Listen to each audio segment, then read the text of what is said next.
Welcome to TVC's Sunday Specials. Despite greater legal and political inequality between men and women, females also face gender discrimination in housing in the society today.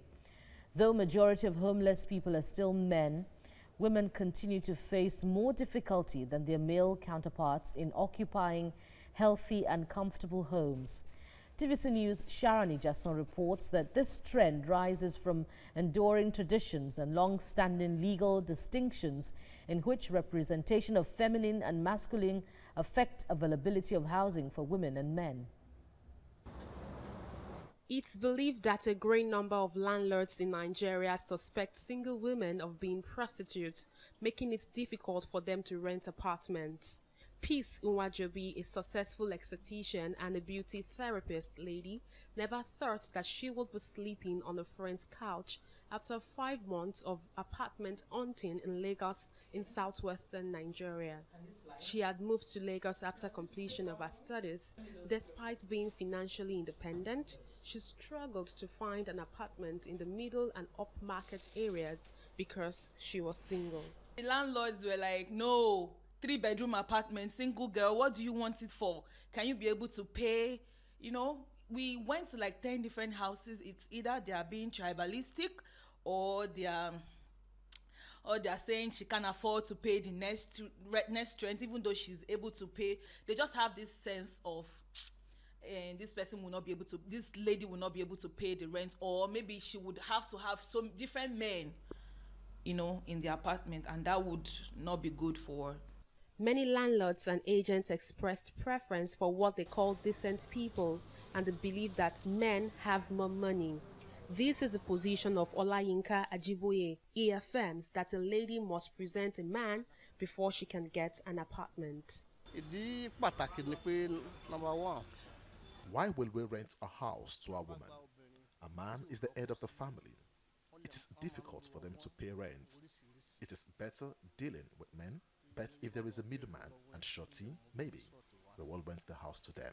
Middleman and shorty, maybe we will rent the house to them. Ololade Bello, a mother of 3 and a successful entrepreneur, lost her husband recently. She tells me he worked with the Lagos state government and she is yet to get his insurance benefits or any form of payoff. Ololade explained that the landlady of the apartment where she lives wants to eject her.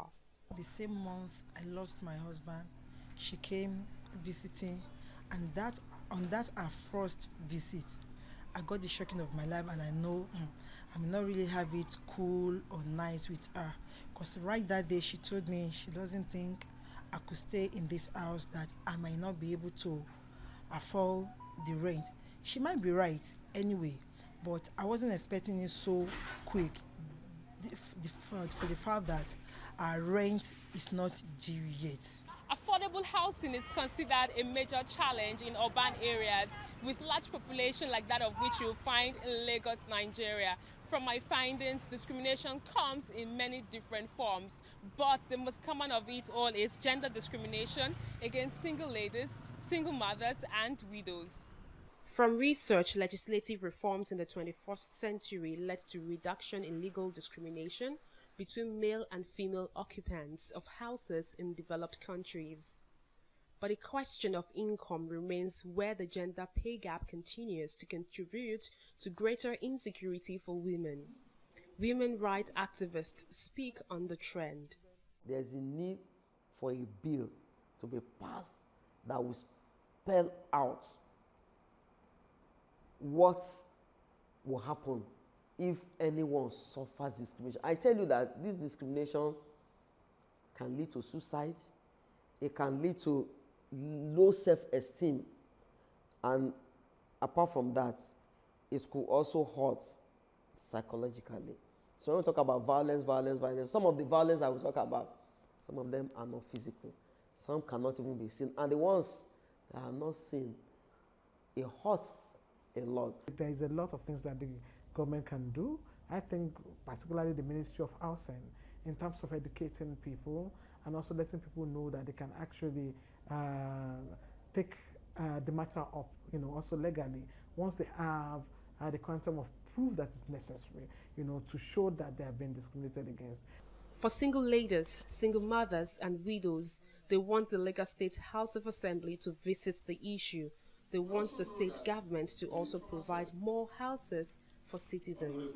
I think the only thing that a landlord can do is probably to check the criminal record of that person to see, oh, this person is not a kidnapper. I think that should be should be more important. Sharon Ijasan, TVC News, Lagos. Everyone deserves shelter, single or married. You're watching TVC News at 10, this edition that features the Sunday specials. We'll take a break now and return with more. Stay with us.